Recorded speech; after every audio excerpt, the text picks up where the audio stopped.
Hi everyone, welcome. I got a worm bin that I want to get fed today, and it's going to get this stuff that you see here in this tray. It's cantaloupe rinds and some coffee. And it's a good bit of it too. It's got a fair bit of weight.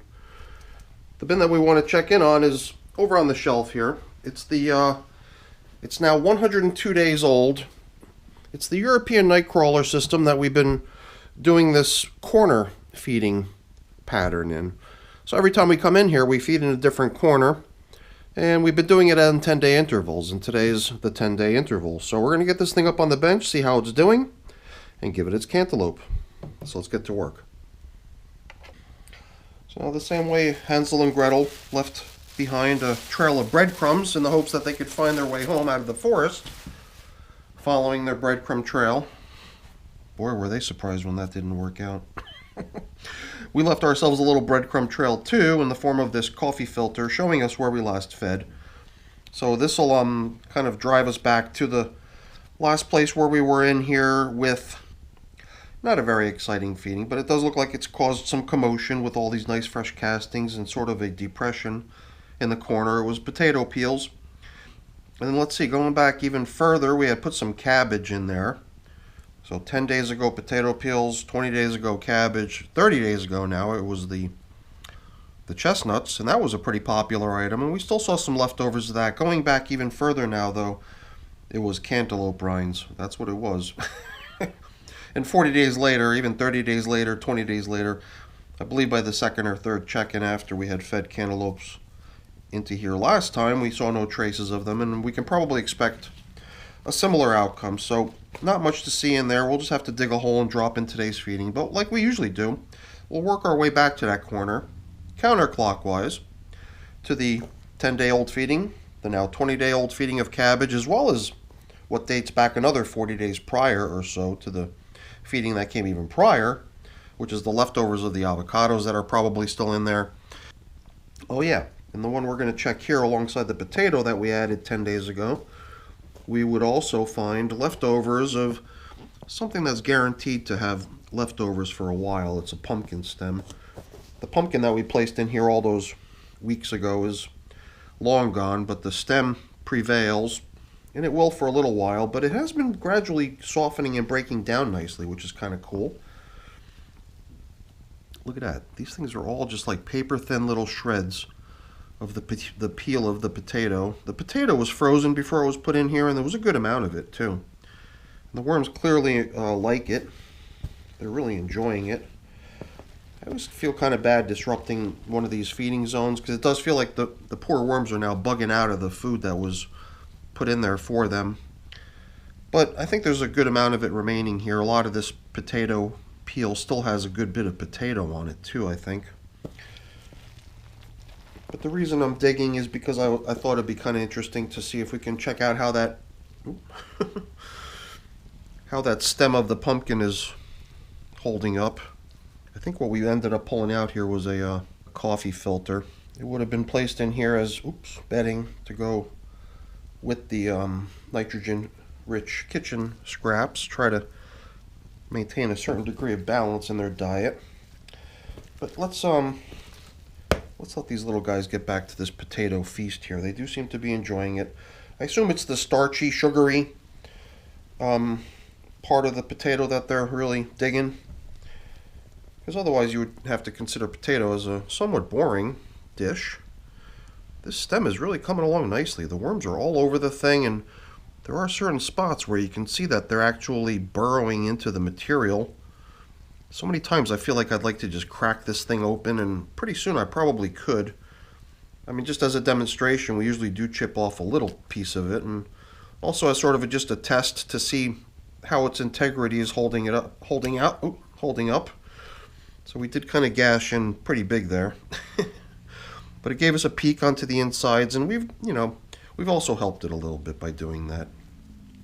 To get to the finish line, so now I can't remember which orientation. I think we've been sticking the stem inwards and given this tougher, harder end of it the opportunity to face inwards where all the worm traffic's going to be from the feedings. But I didn't really expect that kind of a fun check-in on the potato. I gotta admit, that was really pretty cool. So we're going to just kind of reassemble this as best we can. Put it back the way we found it. And that took us through the 10-day check-in on how potatoes are coming along. Now, the cabbage, there was the stem of a large head of cabbage as well as the tiny stem of a smaller head of Savoy cabbage. And after 10 days, when we checked in here last time to put the potato in, the smaller piece of the cabbage stem, the smaller head of cabbage, the Savoy cabbage head stem was gone already, and there was still remains of the other one, the regular size, regular cabbage. Wow, look at all the worms in here too. And I wonder if this could be it, or is this the inside of a avocado? That might be part of one of the avocados. So the one thing that's been in here that predates the cabbage stems that went in here 20 days ago is going back another 40 days beyond that, I believe. So we're at about 60 days, or maybe around the neighborhood of about 2 months that these avocados have been in here. And so many times I watch other people's videos where they come into their avocados and it's just an empty shell where all the food's been burrowed out of it already. And after 2 months, I can't imagine why the heck these avocados are not getting consumed. I remember when these first went in, there was just a crazy worm party happening over here, and the worms are certainly not ignoring this stuff. There's worms all over this stuff, but something's really inhibiting its breakdown for some reason. But I guess in the spirit of just allowing nature to take its course so we can actually observe the progress over time, we'll put it all back as best we can and let it continue. But I don't know if this is really representative of what one should expect when they put avocados into their worm bins. I see so many other people feeding this stuff all the time, and they have great success, and their worms just gobble the stuff up. Sometimes I wonder if I'm just creating too much of a distraction by coming in here with all these other foods and putting them in the other competing corners, dragging the worms away from the work to be done over here.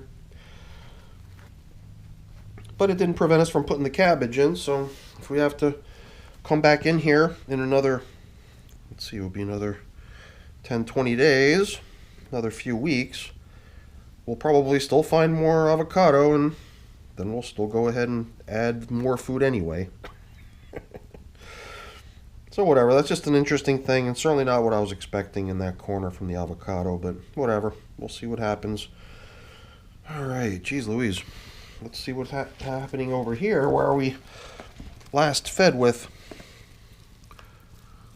pieces of expired chestnut. The chestnut was definitely doing good. Some parts of it, I mean, they all went in there as like a full inside of a chestnut, and some of them appeared like they were really getting worked pretty heavily. There were just little tiny fragments of it here and there, and other ones still looked somewhat intact and fairly large in size. But it could have just been that it was on the brink of being far enough broken down that the worms could really go at it full bore. But I think by this time, the fact that we're not really seeing anything that resembles it is probably an indication that it's one we could simply scratch off of our tracking diagram. I actually started scratching out the foods that we just can't seem to find any trace of. I just kind of scratch out its name on the diagram to show that that's what was there, but we shouldn't really expect to find any leftovers of it. If you go back another 40 days or so to the previous feeding that went into this corner, it was apple peels. And I do believe that even as recently as the last check-in, we were still finding an apple peel here and there. I just saw a cocoon down there. That's kind of cool. I'm not really looking for cocoons, so once in a while you see one and it just sort of pops out at you. So that brings us back to the corner that's going to be the spotlight today. It's the one that we're feeding. I don't know what's going to happen with this guy. He's just really going for it. I don't even know if you're able to see that little guy.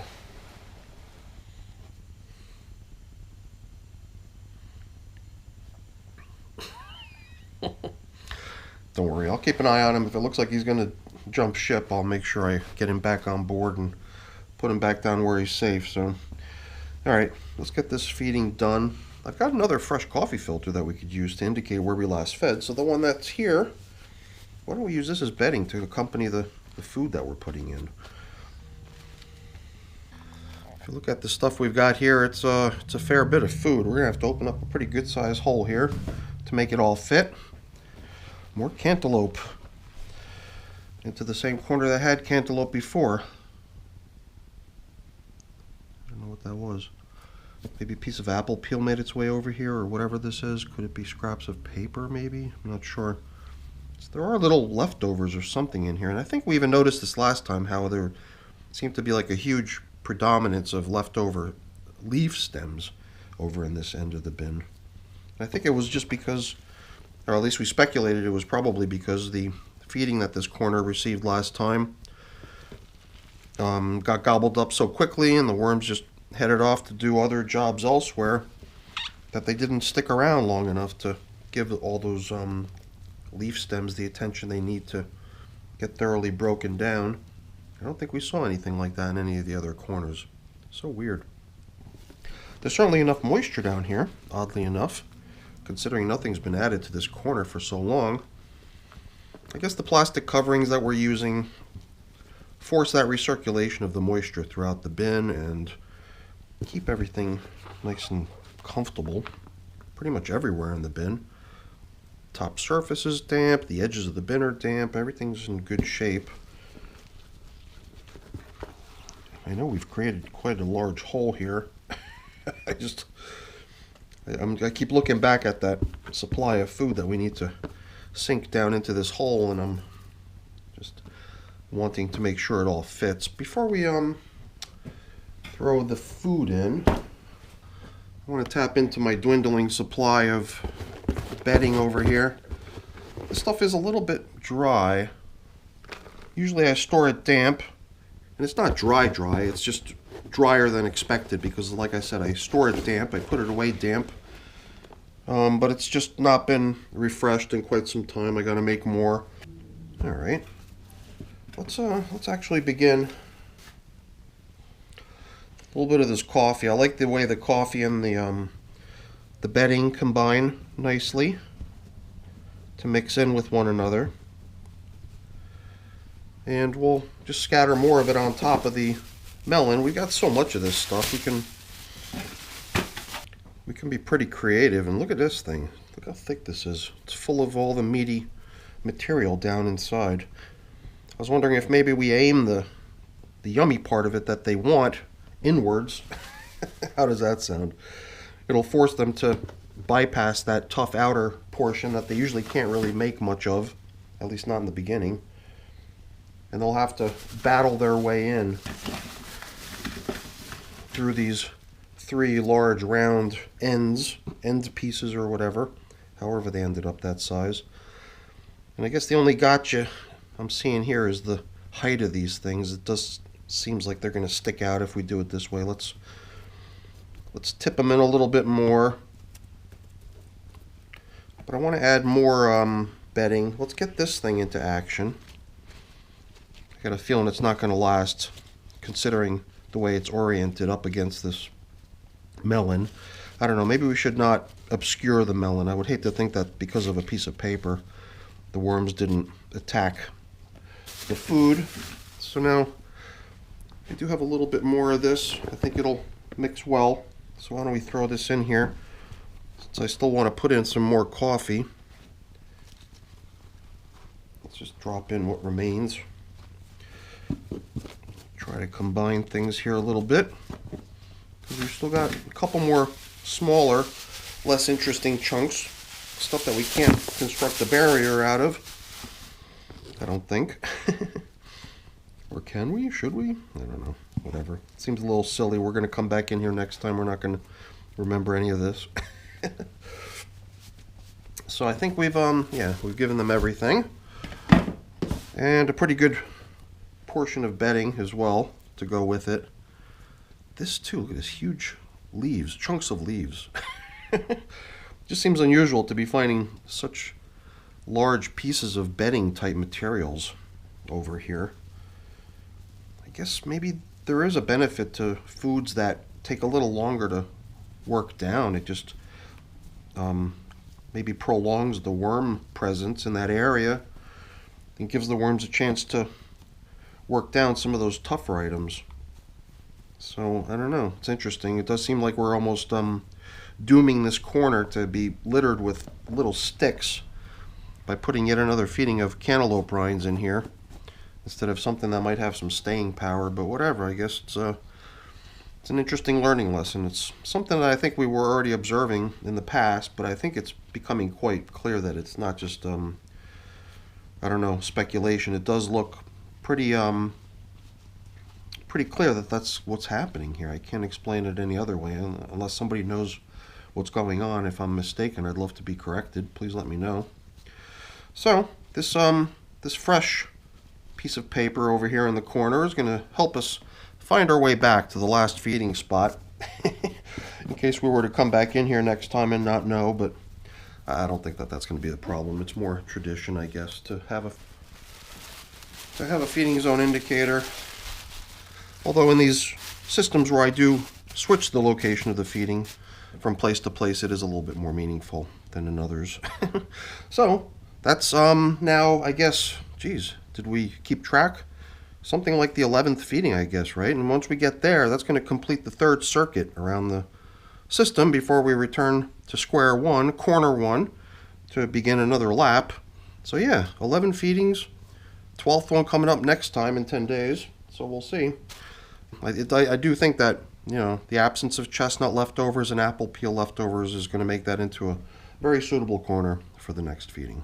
All right, everyone, that's it for today's video. Thank you so much for joining me. Hopefully you enjoyed the video. If you did, as always, please don't forget to leave me a quick thumbs up before you go. That's always really appreciated. And if you haven't done so already, please also consider subscribing to the channel. There's also memberships. Either joining of those or joining both is also very much appreciated. All right, everyone, have a great day. Thanks for watching. Bye now.